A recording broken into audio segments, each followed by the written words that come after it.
ओम शांति। पहले तो मुझे ये संकल्प आ रहा है कि इस बार के तीनों ही टॉपिक योग से ही संबंधित हैं। मुझे याद आ रही थी जब ये भविष्य की नशे की बात हुई तो दादी जान की सुनाती थी, आप लोगों ने शायद ही सुना हो। हमने बाबा की ये बातें बहुत सुनी हैं। दीदी मनमोहिनी सुनाती थी जो 3 साल बाबा के साथ रही साकार में, लास्ट में वैसे दिल्ली में रहती थी। तो कहा बाबा अपनी गद्दी पर बच्चे की तरह चलते रहते थे, कभी कभी कोई नहीं होता था वहाँ। जैसे बच्चा चलता ना 4 पैरों पर, 2 आगे 2 पीछे, हाथ आगे और 2 पैर पीछे। और दीदी अचानक बाबा के कमरे में गई। बाबा ये क्या? तो बाबा उसको देखकर मुस्कुराते थे और बोलते थे, बच्ची बाबा को नशा चढ़ा हुआ है कि मैं ये बूढ़ा शरीर छोड़कर जाकर मिचनू कृष्ण बनूंगा। मिचनू सिंधी में कहते हैं बच्चे को। तो बाबा का बिल्कुल स्वरूप वही हो जाता था, एक्सप्रेशन सारे बच्चे जैसे चेहरे पर, बूढ़ा नहीं बच्चा हो गया है। कई बार दीदी मनमोहिनी ने बाबा को इस रूप में देखा और सुनाया करती थी। दादी जान की सुनाया कि जो अब हिस्ट्री हॉल है, दादियों के कमरे उसके पीछे थे 2 बने हुए, अब तो और भी बन गए हैं। तो वो अपने कमरे में जा रही थी दिन के 3 बजे। तो तब कोई नहीं होता ना, सब सोए रहते हैं। बाबा अकेले उस हाल में डांस कर रहे हैं। कल्पना करो, विजन बनाओ, बाबा डांस कर रहे हैं, दादी गुजर रही है। बाबा ने सोचा कोई नहीं है ना यहाँ, सब सोए हुए हैं। इन्होंने देख लिया और इनसे रहा नहीं गया, खड़ी होके देखने लगी। डांस ऐसी चीज है ना, सब देखने लगते हैं। बाबा का भी ध्यान भंग हुआ और देखा, अच्छा जनक आओ बच्ची आओ। बाबा आप डांस कर रहे थे? हाँ बच्ची, बाबा को नशा चढ़ा हुआ था मैं क्या बनने जा रहा हूं, विश्व महाराजन नारायण। तो ये बहुत सुंदर हमारे योग की एक विधि है कि जब हमें भविष्य का नशा बहुत बहुत सुंदर हो जाता, बिल्कुल हम उसमें आ जाएं, मेरा कल ये है, तो वो संस्कार वर्तमान बन जाते हैं, भविष्य वर्तमान बन जाता है। इसलिए हमारी साधनाओं में बहुत सुंदर साधना है 5 स्वरूपों का अभ्यास। सबको ध्यान देना है। तीनों टॉपिक, गॉडली सस्टेनेंस, ईश्वरीय पालना, स्वराज्य अधिकार और भविष्य का सारा, तीनों योग के सब्जेक्ट हैं। जैसे जैसे हमारा योग बढ़ता है, हमारी स्मृतियां क्लियर होती जाती हैं। सबको ये ज्ञात रहे कि हमने जो चक्र लगाया है 5000 साल का, उसका सारा पाठ जैसे आत्मा में भर गया है। भर गया है ना, बजाया है तो भर गया है। अब फिर से सब जैसे डिलीट हो जाएगा, डिलीट इन द सेंस कि वो सब लोप होके नए सिरे से प्रारंभ होगा। तो वो सारा पार्ट बहुत अटेंशन से सुनेंगे, मैं जो कह रहा हूं आपको, हमारे इस ब्रेन में भी अंकित है। सतयुग त्रेता, हमारी उसकी संपूर्ण प्योरिटी, सारे गुण, जो कुछ हमारे पास था, जो हमारी फीलिंग्स थी, जैसी हमारी बुद्धि थी, जैसे हमारे विचार थे, जो हमारे गुणों का लेवल था वहाँ, वो सब हमारे वर्तमान ब्रेन में भी प्रिंट है। तो हमारे इसी ब्रेन में अनंत ज्ञान, चारों युगों में जो ज्ञान हमने लिया हो, कोई किताब पढ़ी हो, कुछ देखकर कुछ सीखा हो, ज्ञान के कई माध्यम है ना, सुनकर भी ज्ञान होता है, देखकर, सूंघकर भी, स्पर्श से भी, पढ़कर भी, सुनकर, जो भी ज्ञान हमने लिया हो वो सब हमारे वर्तमान ब्रेन में भी प्रिंट है। हर बार हमारा ब्रेन जला दिया जाता है देह के साथ, लेकिन सूक्ष्म शरीर में वो सब कायम रहता है। और नया शरीर जब बनता है तो नए ब्रेन में वो पुनः प्रिंट होता है। इसलिए नई रिसर्च के लिए, नए अनुभवों के लिए ये आवश्यक है कि हम अपने संपूर्ण विवेक को जागृत करें। बिल्कुल सूक्ष्म बात हो गई। संपूर्ण विवेक, चारों युगों का विवेक, त्रिकालदर्शी जिसे बाबा कहते हैं, उस सब को हम जागृत करें। और उसका तरीका है, व्यर्थ के लिए हमारे पास कोई स्थान नहीं। जैसे वो हमारा सब्जेक्ट ही नहीं, मन बना दें आप, मेंटली अपने को प्रिपेयर कर दें, व्यर्थ मेरा सब्जेक्ट ही नहीं है। जैसे फिजिक्स का स्टूडेंट हिस्ट्री की क्लास में जाकर नहीं बैठेगा, पक्का कर दे ये मेरा सब्जेक्ट नहीं, सो नो इंटरेस्ट। इसकी बहुत आवश्यकता है। जितना हमारी बुद्धि रिफाइन होगी उतनी डिवाइन होगी, और जो जन्म जन्म का हमारी बुद्धि में भरा हुआ है वो इमर्ज होगा, एक्टिवेट हो जाएगा, वो काम करने लगेगा। तो मैं आपको एक बहुत सुंदर बात कहना चाहता हूँ, स्वराज अधिकारी की है, आपको बताई गई या नहीं मुझे पता नहीं। हम मन बुद्धि के मालिक हैं। इस फीलिंग को सभी को बढ़ाना है। हे मेरे मन, मैं तुम्हारा मालिक हूँ। याद दिलाओ मन को और अपने को।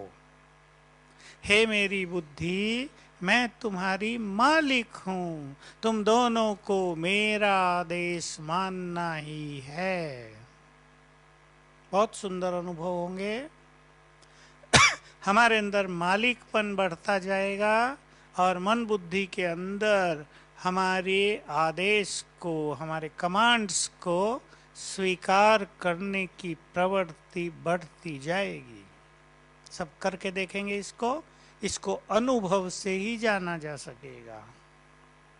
आप अपने मन को रोज कहने लगो, 2 बार ही अभ्यास करके स्वराज अधिकारी का, हे मेरे मन शांत। बहुत भटक लिए, बी स्टेबल, अब इधर ही हो जाओ, कहीं नहीं भागना है। हे मेरी बुद्धि, अब डिवाइन हो जाओ। सूक्ष्म से सूक्ष्म ज्ञान को धारण करने के लिए तैयार हो जाओ। तुम्हारे अंदर बहुत कुछ भरा है, सब श्रेष्ठ चीजों को इमर्ज करो, नेगेटिविटी को बाहर फेंक दो, क्लीन हो जाओ। ये काम करें आप रोज और देखें इसका परिणाम। जो कईयों ने प्रश्न पूछा है कि हम 8 घंटा योग कैसे करें, उसकी ये तैयारी है। क्लीन करें अपने को, क्योंकि ये मन का भटकना ही है जो किसी को योगी नहीं बनने देता। परमात्म पालना के अनुभव, बिना अनुभव, बिना योग के अनुभवों के, बिना योग की प्रैक्टिस के किसी को परमात्म पालना फील नहीं होगी। हम देख रहे हैं इस बार बाबा को, उसका प्यार का संपूर्ण स्वरूप देख रहे हैं ना। बाबा हमें बहुत प्यार दे रहा है। इसको आप समझने की कोशिश करेंगे बाबा के प्यार को। प्यार तो वो सदा ही देता है, प्यार का सागर है, तो प्यार तो देना उसकी नेचुरल नेचर है। परंतु ऐसा लगता है, देखो मेरी फीलिंग, कि बाबा ने शायद सोच लिया हो, हम ये सोच रहे हैं कि बाबा ने शायद सोच लिया हो, ज्ञान तो इन्हें 76 इयर्स तक बहुत दे दिया, ऐसा ही कहें कि संपूर्ण दे दिया, अब इन्हें प्यार की पालना दे दूं, क्योंकि फाइनल चेंज प्यार में आना इजी होता है। देखा इस बार आपने बाबा को, उनकी दिल ही नहीं हो रही थी कुछ बोलने की, देखा था। मुझे तो लगता था शायद बाबा आज कुछ बोलेगा ही नहीं,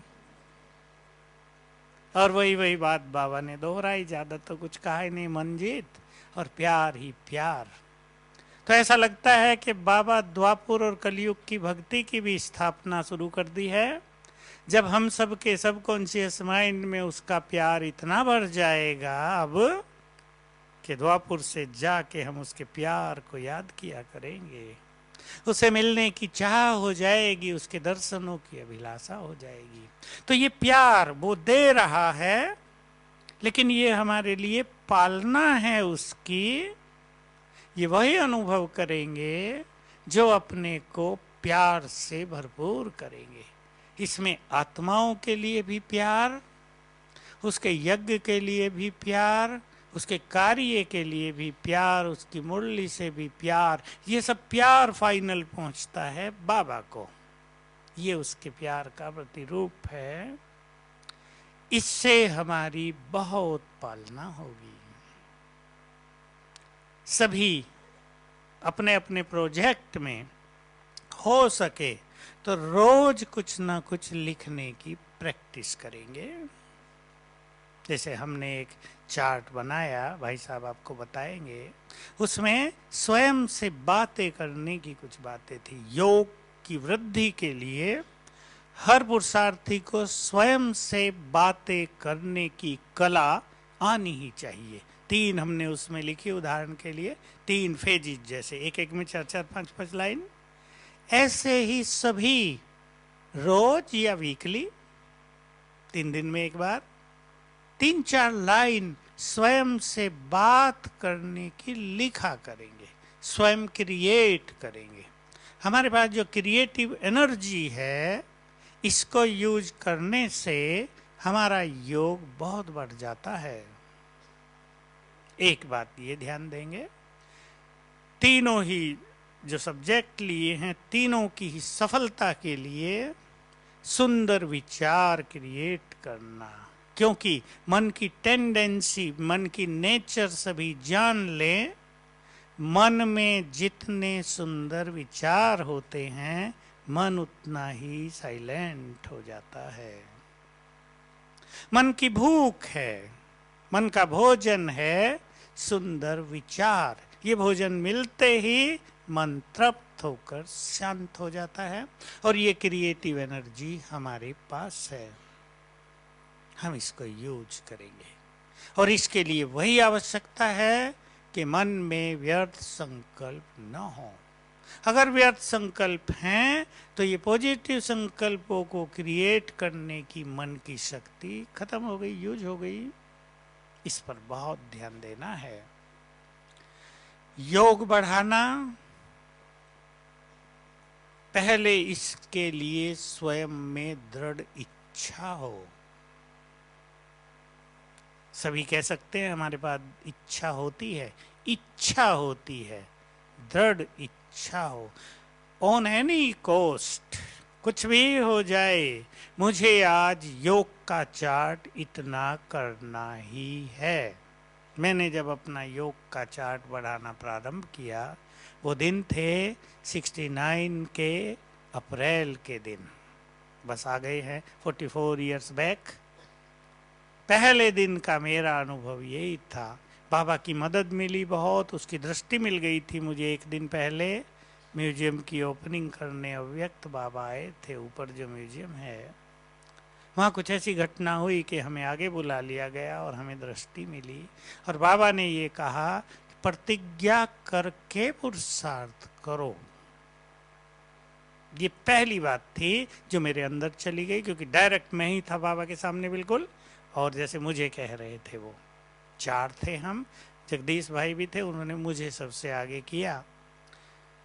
तो मैंने पहले ही दिन, अगले दिन प्रतिज्ञा की, आज मुझे रात को अपना योग का चार्ट इतने घंटे करना है, और अगर नहीं हुआ तो रात को जाग कर करूँगा, भोजन छोड़ कर करूँगा। हो गया, बिफोर टाइम वो पूरा हो गया। ऐसी दृढ़ता की आवश्यकता। मैं आज भी याद करता हूँ उन दिनों को। आज भी मैं वो काम नहीं कर सकता जो तब किया था मैंने, क्योंकि तब छोटी आयु थी, बॉडी में भी एनर्जी थी, दूसरा रूप था सब। अगले दिन उससे मैंने 1 घंटा बढ़ाकर प्रतिज्ञा की, आज रात तक इतना कर लेना है, 10 बजे तक। उतना ही हो गया। तीसरे दिन 1 घंटा और बढ़ा के किया, और आप हैरान होंगे, फिर मैं कुछ दिन तक आधा आधा घंटा बढ़ाया, और योग इतना सुंदर हो गया, वो मेरी कल्पनाओं से भी बाहर की बात थी। दृढ़ता मुझे करना है, उसके लिए हमें त्याग की भी जरूरत होती है, अपने से मेहनत भी, और बातों से आंखें बंद कान बंद, इसकी भी जरूरत होती है। चार्ट लिखना परम आवश्यक है। मैं 2 चार्ट लिखा करता था, एक जैसा भाई साहब आपको सुनाएंगे, मैं बड़े बड़े चार्ट बना लेता था अपने, और दूसरा चार्ट केवल योग का, हर घंटे कितना योग हुआ। ये जरूरी है योग का चार्ट बढ़ाने के लिए। आप 6 मास अगर एक बार मेहनत कर लें तो जीवन भर मेहनत करने की जरूरत नहीं पड़ेगी, लेकिन ये मेहनत दृढ़ता पूर्वक जमकर करनी पड़ेगी। इसमें उतार चढ़ाव आ सकते हैं, इसमें बोरियत हो सकती है, बहुत लोगों को होता है। 3 दिन पुरुषार्थ अच्छा हुआ, चौथे दिन आपे ही डाउन, 7 दिन बहुत अच्छा हुआ, 8वें दिन आपे ही डाउन। एक टीचर बहन मेरे पास आई, वंडरफुल अनुभव था 2 बहनों का। कहा जिस दिन गुरुवार आता है सवेरे से मेरा योग ही नहीं लगता, बाकी दिन बहुत अच्छा लगता है। दूसरी की समस्या थी, मेरे को रोज होता है 4 बजे योग नहीं लगता, 5 बजे ही लगता है। मैंने उससे सारा पूछा, डिटेल मेरे पास ही आई। कहा मैं 2 बजे भी उठी, मैं 3 बजे भी उठी कि मेरा योग लगे, लेकिन लगता ही नहीं, और 5 बजे बुद्धि जुड़ी। ये कुछ इफेक्ट्स हैं, ब्रेन के भी इफेक्ट्स हैं, समय का भी इफेक्ट होता है, बहुत सारे इफेक्ट मनुष्य के ऊपर काम करते हैं, इनमें भी हमें मैनेज करना होता है। बहुत लोग यहीं फेल होते हैं कि बहुत अच्छा पुरुषार्थ चलते चलते मन नीरसता फील करता है, पुरुषार्थ की गति टूट जाती है। योग अगर 5 घंटे हो रहा था तो 1 घंटे पर आ जाता है, और फ्रस्ट्रेशन होता है, निराशा आती है जीवन में। क्या करें? इसमें ही मनुष्य को जरूरत होती है दृढ़ता की, कि वो पुनः पुनः दृढ़ता पूर्वक पुरुषार्थ करे।